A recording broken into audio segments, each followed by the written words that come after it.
flew from the whale's blowhole like a supersonic jet. And below me, the ocean became a sheltered bay studded with white shapes. You will be amazed as my epic journey unfolds. For here, it was about to take a most unexpected turn. And it happened like this.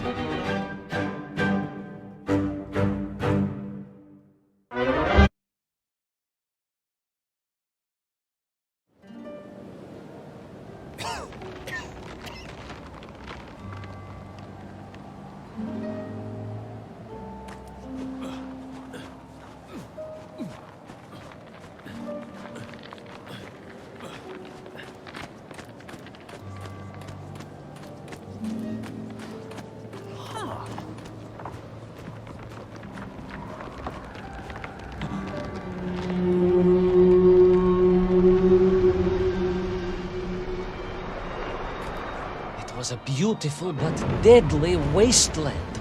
Freezing cold, brutally chilly, enough to kill a man in hours. Yet here you are. Indeed, General. An impoverished childhood playing in the streets of Omsk during those bitter winters had made me hardy. I thought you said you grew up in Altai. Ah, General, the life of a poor toy maker's family. We had to move from place to place just to find work.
Sanikov land, eh? Of course, Sanikov himself reported nothing more than a bluish fog on the horizon. Your island may be nothing more than the product of overactive imaginations. General, consider this.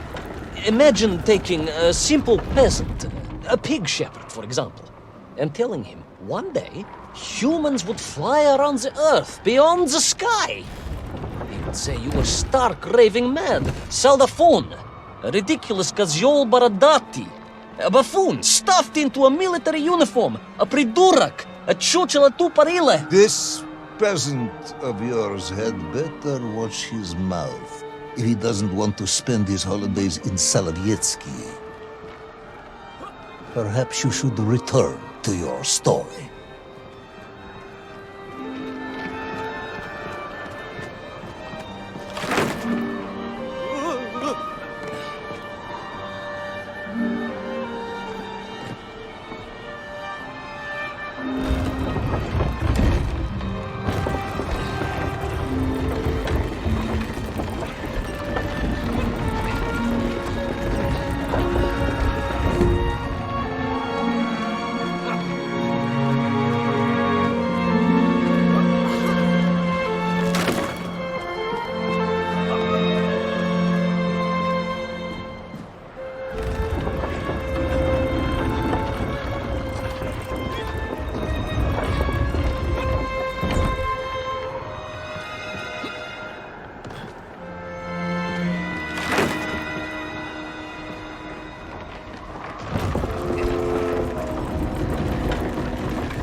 There in the cliff, I could not believe it. A hairy elephant, trapped and frozen in the ice. A mammoth? No, General, a hairy elephant. Who would think such a thing could be?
Trudged onwards through the blizzard, 1 foot grimly in front of the other, my nose becoming quite blue, my thoughts of home crushed under the weight of the plummeting temperature. I am bored, Ivan Ivanovich, and sick to my teeth of listening to this rubbish. Let us speak plainly now. You will tell me where my bomb is, or I will have you shot.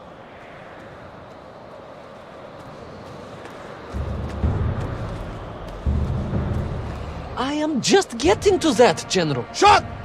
Comrade Primal!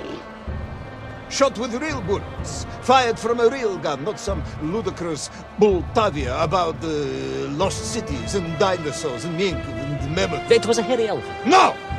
I will not tolerate any more! Where is the bomb, Ivan Ivanovich? Where is little Orpheus? It was right there. What? It was there. At least I realized it must be. Where? There? On Sonic Land? Yes, General. Because as the storm began to clear, I realized with a strange excitement and trepidation that I was not alone on Sunny Land.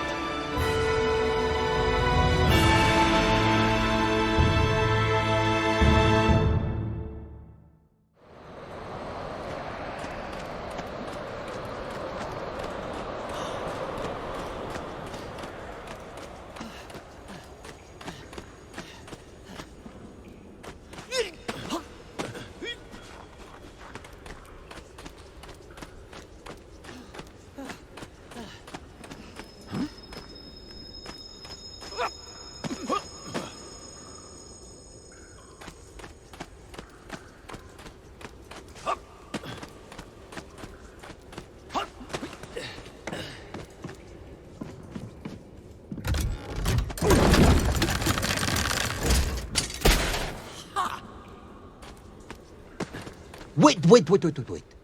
Go back. You say these lifeboats came from Zarya? A Russian ship? Zarya returned home, but not with all of her crew. And here were the missing lifeboats, trapped in the ice for all of these years.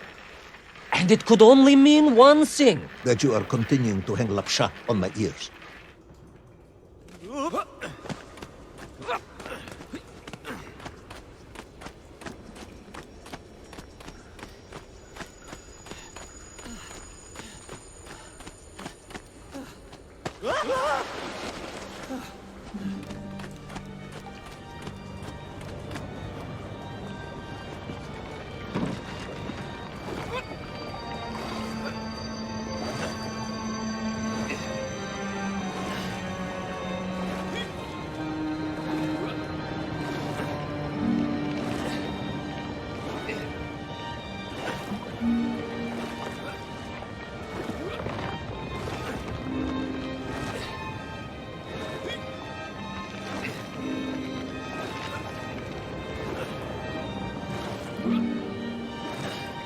Baron Edward von Toll.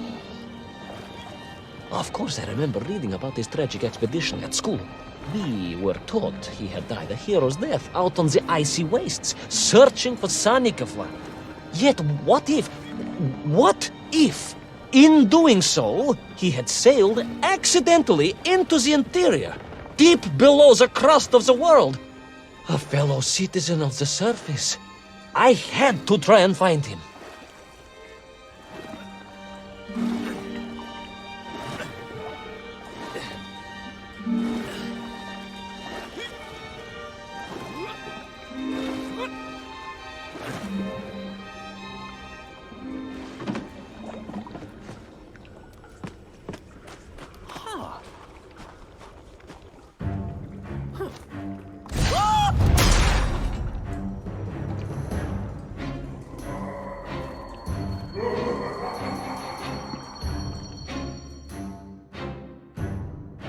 A dead explorer stole my bow. Not dead, General, but quite insane.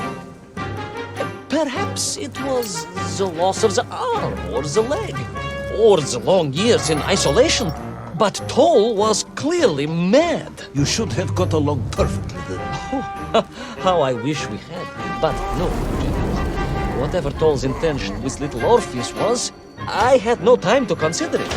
I was in mortal peril once more.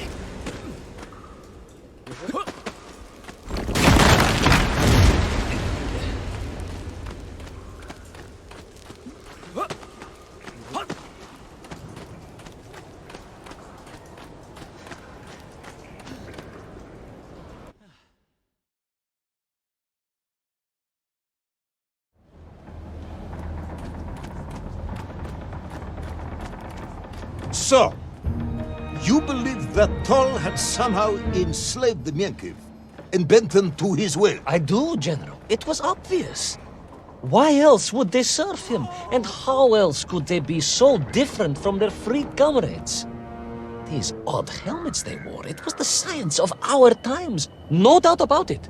Although fused with some strange crystal technology I could not recognize. To be honest with you, it didn't seem appropriate to stop and ask them.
This Toll, you say he was an explorer?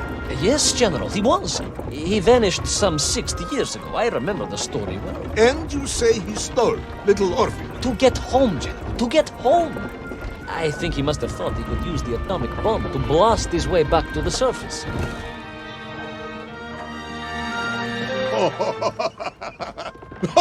Brilliant, Ivan Ivanovich! And you expect me to believe that a 100-year-old madman not only survived below the Earth's crust, but enslaved these Mienkiv, explored the lost worlds, and discovered the secrets of atomic power, all by himself? A Tsarist general! An imperialist! No doubt harking back to the terrible days before the Great Revolution! And Estonian! Estonia? Estonian, General! They are wily people.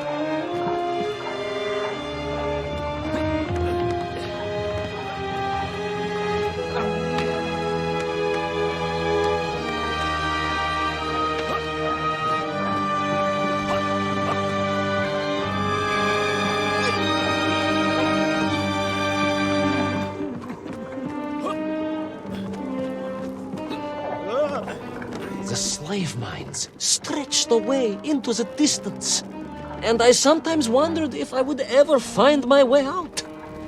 But I never gave up, General. Of course you didn't. You are a hero, Ivan Ivanovich. No, General, no, I am no hero. I am a simple toy maker's son from Tomsk. Omsk? General? Omsk. You said Tomsk. I said Omsk. You said Tomsk. General, I think I am well aware of the city of my birth. Perhaps all the moving around as a child confused you.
On we flew, across the deserted, frozen plateau. I was single-handed in my pursuit, dogged in my determination.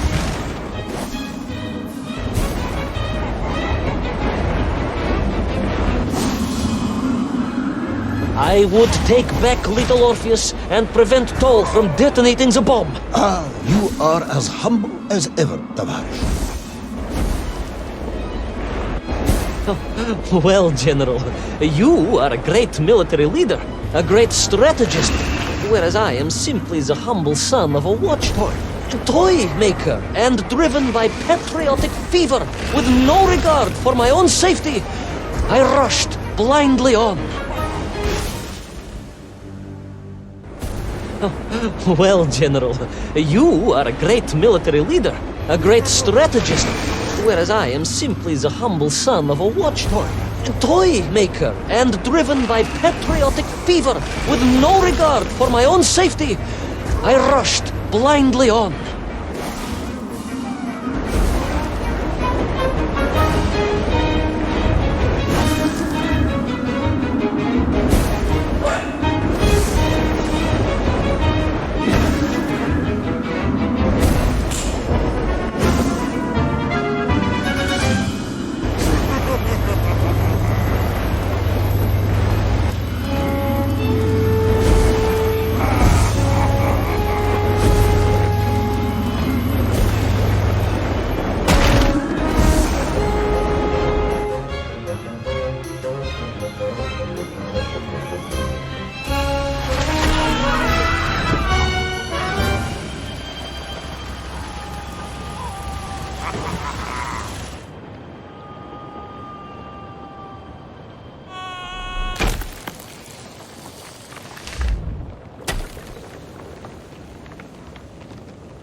Will our courageous yet unfortunate hero drown in the depths of an inhospitable frozen sea?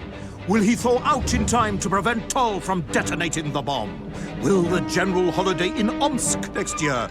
Or Tomsk? Or perhaps both? What exactly is the difference between a mammoth and a hairy elephant? All of these questions and more should almost certainly be answered in the next exciting episode of Little Orpheus!